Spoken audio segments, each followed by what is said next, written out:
Hey y'all, it's your girl Myja with the DMV Daily, and I'm really excited to be chatting with Miss Arial Robinson, who is the designer of the North Carolina A&T new Nike Dunks. Hello, Miss Arial, how are you? Hi, I'm doing well. How are you? Good.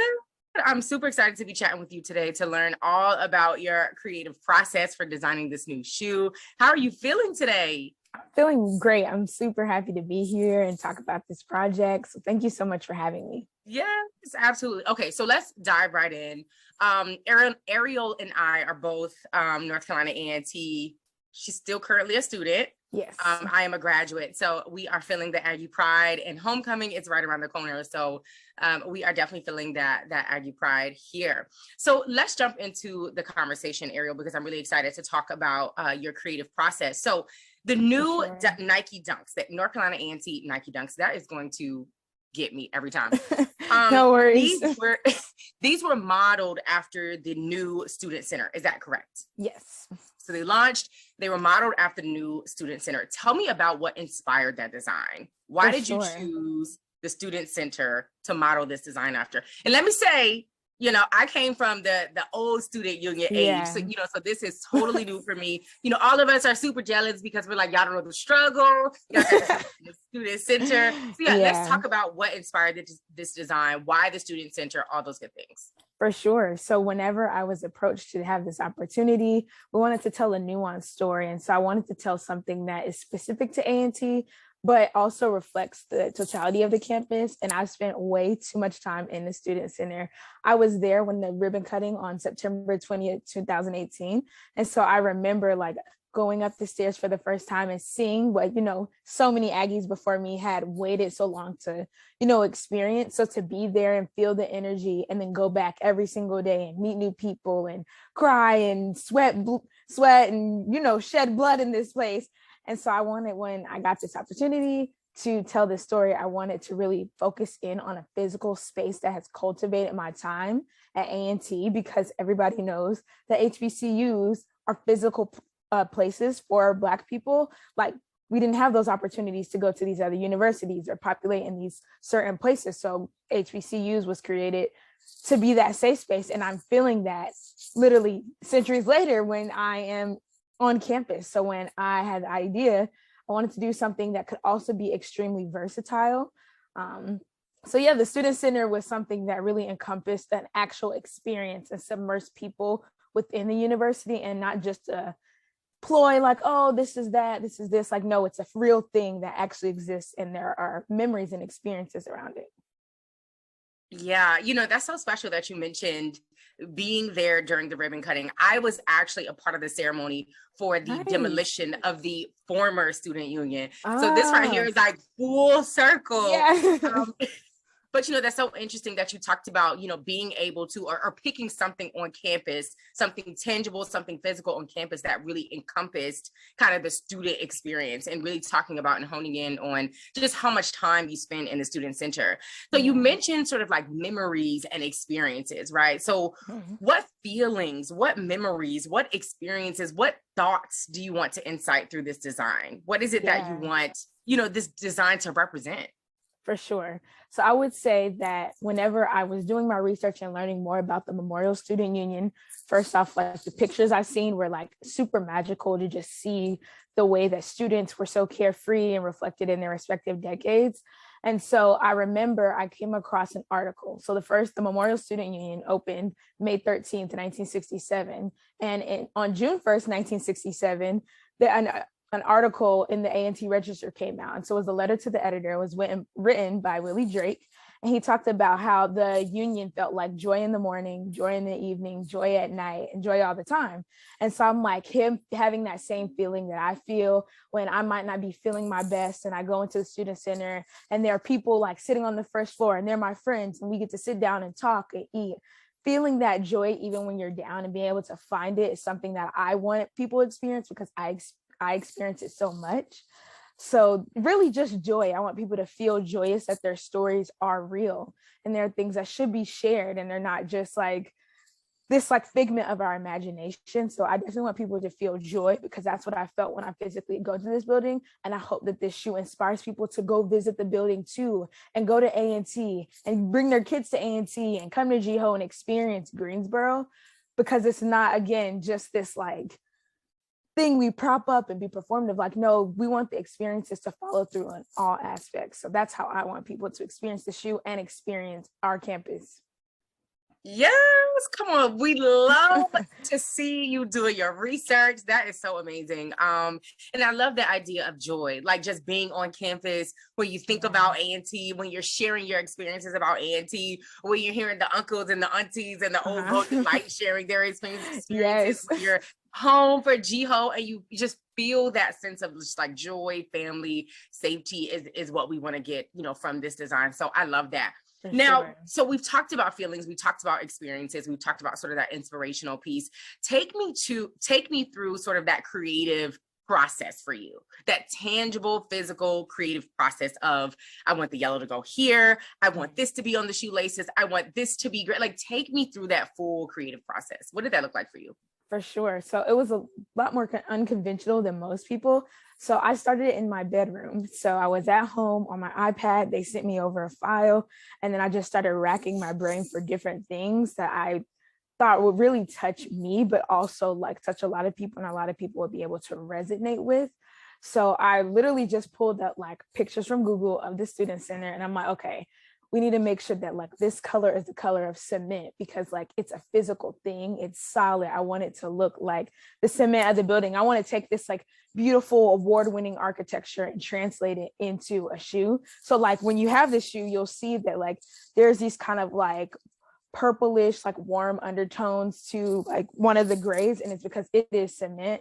And then you have like the different layers. I also went on, like I did some more research. So Vine's Architecture with Canon Design, along with Stewart Incorporated, they're the ones who built the actual student center, and it's an award-winning building. So like going on their websites and seeing their perspective of this like amazing structure they created, and then also seeing like those scans and those sketches and those prints and pulling from that as well. So when you look at their scans and their sketches, you'll see a lot of gray and yellow and green. And it's because like they specifically wanted it to be this like more futuristic type of thing that's nodding to the future of the university, Black culture, our society in general. And then you also see that iconic yellow. And so having that like bright color, because usually when people think about school colors, they don't want to do too much of that lighter tone, but they're like, no, we're going to put this yellow, this big bright yellow through the building. And then the green for the grass, and showing that we are an agriculture school and that the environment around us is extremely important. So we have these 3 different sectors. And so I'm like, okay, we're going to translate that. So not only are we thinking about the experience, but we're thinking about the physical structure of how we're upkeeping these experiences, and how do we translate that into our fashion. That was a lot of the things that was going through my head, but it really just started on the computer, had some meetings with Nike. They went and translated my idea into a more high resolution type of thing. And then we went into the shoe process. So they really took care of me, because I am in school and I didn't get to physically like be on the Nike campus like other designers. I had to really dig in deep and really trust my team to help me bring it to life. Love that. Sis said, I can get my degree first. Okay, right. Nike, you have to wait. Now tell me, what was that like working with Nike? What was that experience like working with Nike, even though you were not on campus, you were, at A&T? Yeah, it was great. You're like surrounded by, it's similar to being at an HBCU.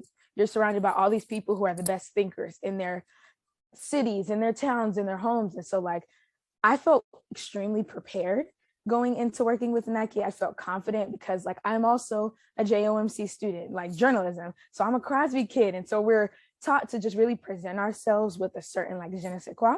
So like when I'm in these meetings, I'm confident because I know that I've lived this experience, and my professors have prepared me to be confident. But it was really smooth and easy, and they trusted me. And I appreciate that, because I know that like a lot of people may not understand, or like even when I'm talking to certain people, but once I really like show them the idea all the way through, and that it's not just this like instant moment or this like one-dimensional like experience, they really trust my vision. So I appreciated that.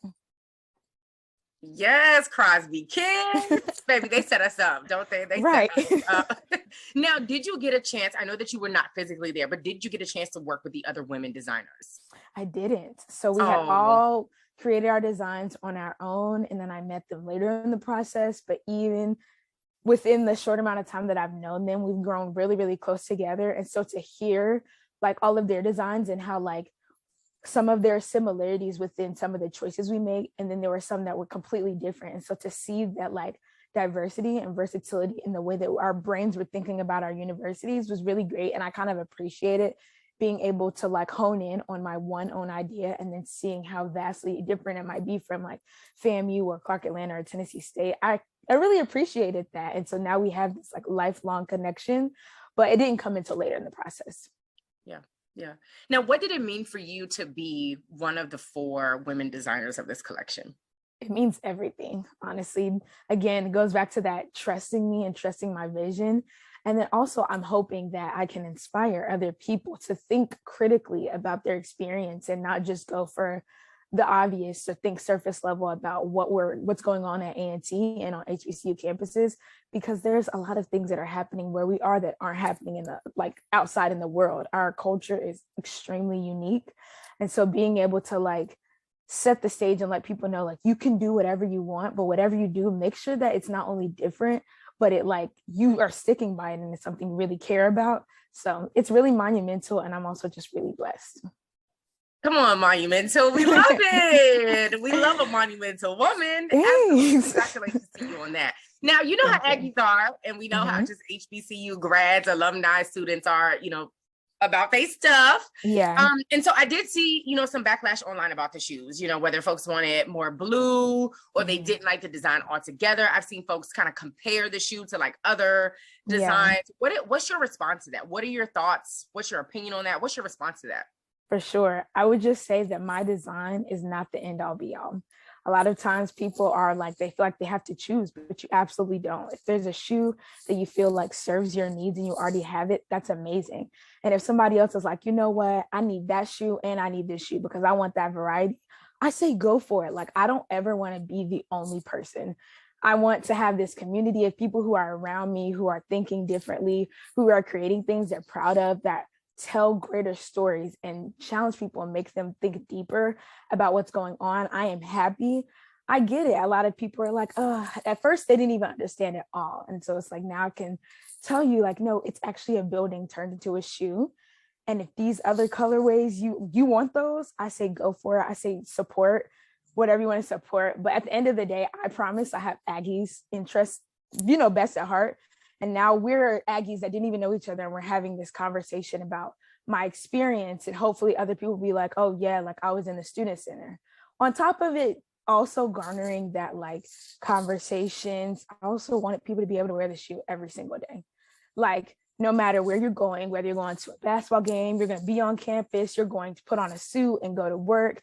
I wanted to create a shoe where no matter where you were at, you could put it on and rep your Aggie pride. And when people ask you about like, what does that logo mean? You're like, oh, actually, this shoe, it's a building on my college campus. When you're in Greensboro, you should go to Greensboro. You should visit this building. And now you're having a greater conversation.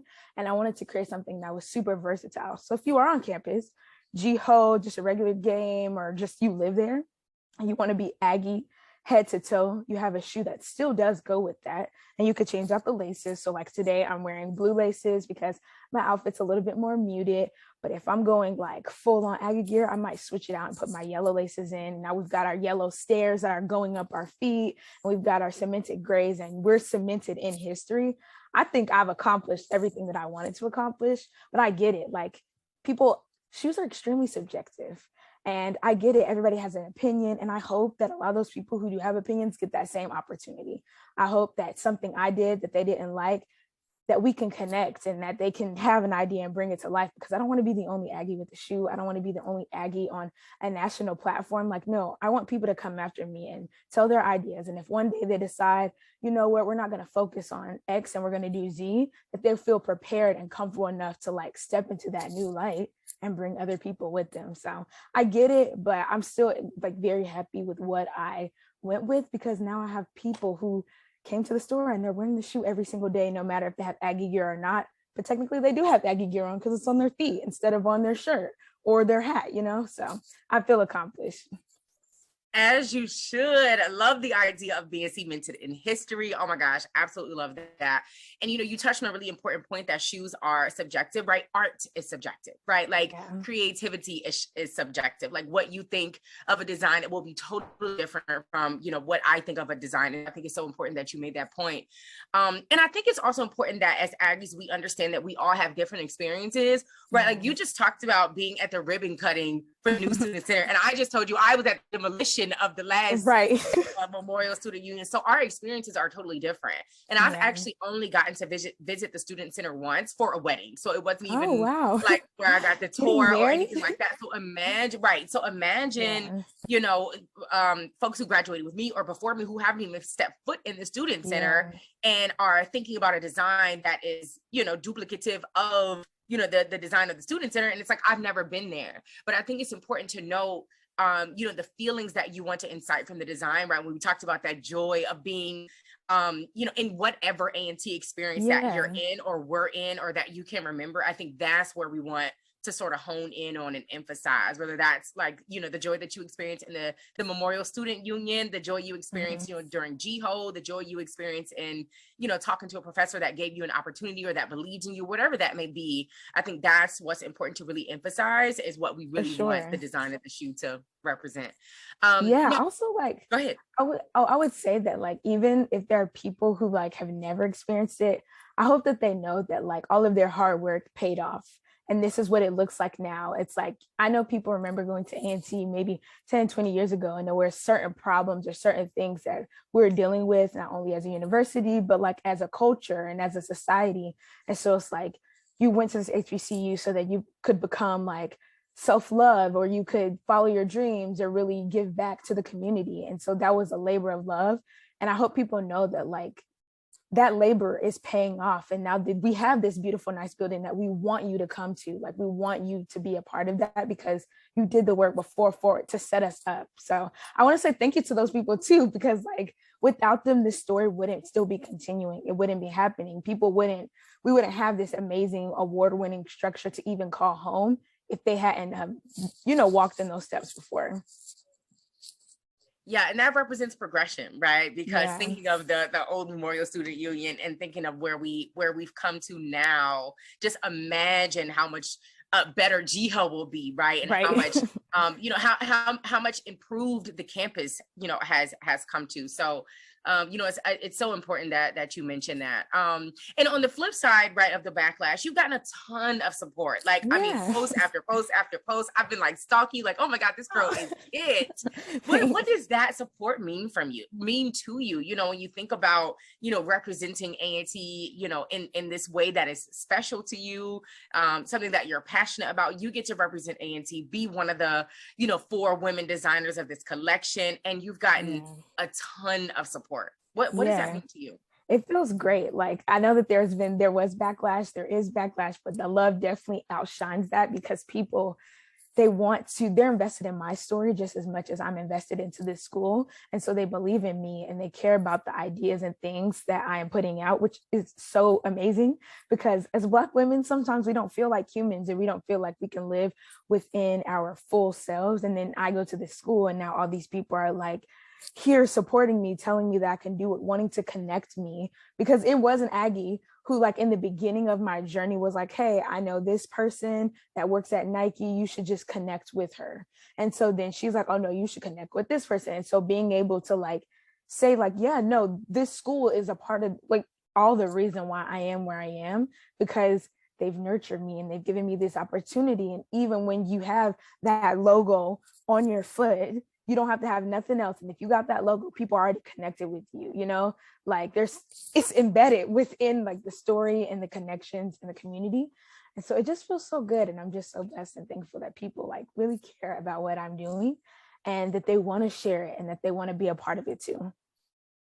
I love that. We care, honey. We care. We care what Aggies are doing, especially when you are, just making monumental steps in the community and you're putting A&T on the map. Like, we care about those things. Now, you mentioned this a little bit. You said something about, having blue laces, right? Because, you said your style is a little bit muted today. Tell me about your personal style. How does it relate to sort of the design of the shoe? Tell me about that. Yeah. So I really like workwear. I really like cardigans and dressing like an old school professor. That's like my favorite thing. Like I love putting on like jeans and like these like boxy blazers. So when it translates into architecture, I like things that are like very clean, but at the same time, like if you want to throw a lot on top of it, you can. So like for me, I always keep my living room like very blank and simple. And then you go in my room and it's like somebody just like shouted on you. And so I think that's kind of how my clothes are too, like having a more muted shoe. And then I could play around with like my clothes. Or today, like it's a little bit more of a muted outfit, but if I'm getting really dressed up, I love to play with color and texture and shape and layering. And so having a shoe that doesn't do too much, but does enough to like seal the look off, that's like my favorite thing. And so people can really play around with their clothes. And I like that. I think that's cool. Would you do this again? Oh, absolutely. And I'd like do the exact opposite. I'd like be like, okay, you know what? We're going maximalism, because at this, like for this project, we weren't really allowed to use like certain textures or certain things. We wanted to keep it, pretty solid. But if I did it around two and we added on a few more things or we went a different route, I'm not going to be predictable. I'm going to create something completely different. I'm going to tell a completely different story, because like, why do it again when you can do it a different way? So I'd absolutely do it again, and I'd go in a completely different route. Yeah. Oh, I love that. Let me back up a little bit. I meant to ask you something. Your bio says I designed the shoe in between classes. What was that workload like? Was it complicated kind of managing? So the actual shoe process wasn't that much, but I designed it fall semester last year, and that semester was just like, I don't know, it just seemed like a lot was going on. But like it wasn't really hard to balance the two. But I would say when I was doing my homework, I'm like, okay, we got to figure this out. Also, because my team was so great, they didn't make it hard on me. I was able to dedicate more time to figuring out my life, because you know how hectic it gets during the semester. But they made it super easy on me, just communicating with me through the whole process, having those meetings, asking me more questions about like this specific place. So I knew from the top to bottom the story I wanted to tell and what it meant. I can tell you every single speck of the shoe because we really worked with it, but it wasn't a process that was too strenuous. Got it. And you mentioned earlier, right, Crosby Kids. So you are majoring in journalism and mass communication, but you designed a shoe on the side. Is this a passion project? Is this like, are you like a fashion designer on this? Like, what is that? Tell me about that. Yeah, so I'm not a fashion designer. I'm more of a storyteller. It just happened that the story was through a shoe this time, but it might not be through a shoe. It might be through something else. Sometimes it's through clothing, sometimes it's not. It depends on what that story is and what medium I think would make the most sense. Also, who's going to invest in this project? And so it's like when you do have a collaborator, thinking about their history and what's going on with them, and how do you guys tell a seamless story that exists in the secret world or in the author world, because I'm like an author of a book. So it's like that process of like creating my book, publishing it, marketing is a lot differently than a shoe. But at the same time, it's like, it's a story. To me, it's just a story. So I don't make clothes on the side, but there's no telling if I would. I might. It just depends. We'll be on the lookout. Yeah. Now, Ariel, before I let you go, what do you want to be remembered by? What do you want people to know about A&T through this campaign? Yeah. I just hope that they know that I'm a real person and that my experience is real and that this is a real school. And I hope that like it inspires other people to come onto the campus. And I hope they remember me as somebody who maybe like brought A&T to their awareness through a project, or they were on campus and we had a conversation and I was able to help them garner an idea that was in the back of their brain. Hope people just remember me, my physical existence, that I like to be in these places and that I like to physically give myself to something because I care about it and it's so close to my heart. But I hope I also am remembered by just being a good person and using my art for greater and not just thinking about like myself, but considering myself, but also submersing people in other places and really just putting them in a story. Hope people can remember me by that. They will. They absolutely will. You are definitely making your mark there. Now, I believe, correct me if I'm wrong, it goes live to the public October 25th. Is that right? Yes, on the Sneakers app. On the Sneakers app. Mhm. All right, so that's what I was getting ready to ask. Tell us where we can learn more about you, where we can follow you, and then folks, make sure y'all go and get this new Nike Dunk Yes. on the sneakers app. Okay, now tell us where we can follow you. Yeah, so my Instagram is I'm.Arial, so IM.ARIAL. And then my Twitter is Honest Ari, so honest and then ARI. And my website is arialrobinson.com. And from arialrobinson.com, you can learn more about my platform, Solar Lab, which is just kind of like my portfolio to just showcase all the things that I'm doing. So if people want to learn more about the like specific process of creating the shoe, I have an article written down to like my sketches, what I was thinking about for every spec of the shoe. And then I have some more content coming where people can learn more about how to style them for all of their styles and really like be submersed within the shoe. Yes, well, y'all make sure y'all go and follow Miss Arial like the fonts, okay? Yes. And y'all go support her, support A&T, and go get this new Nike Dunk off the sneakers app. Yes, off the sneakers October app. 25th. Yes. Well, Arial, thank you so much for chatting with me today just about your creative process, what this means for you, what this means for A&T, and all those good things. I appreciate you so much. The pleasure is all mine. Awesome. Let me start recording.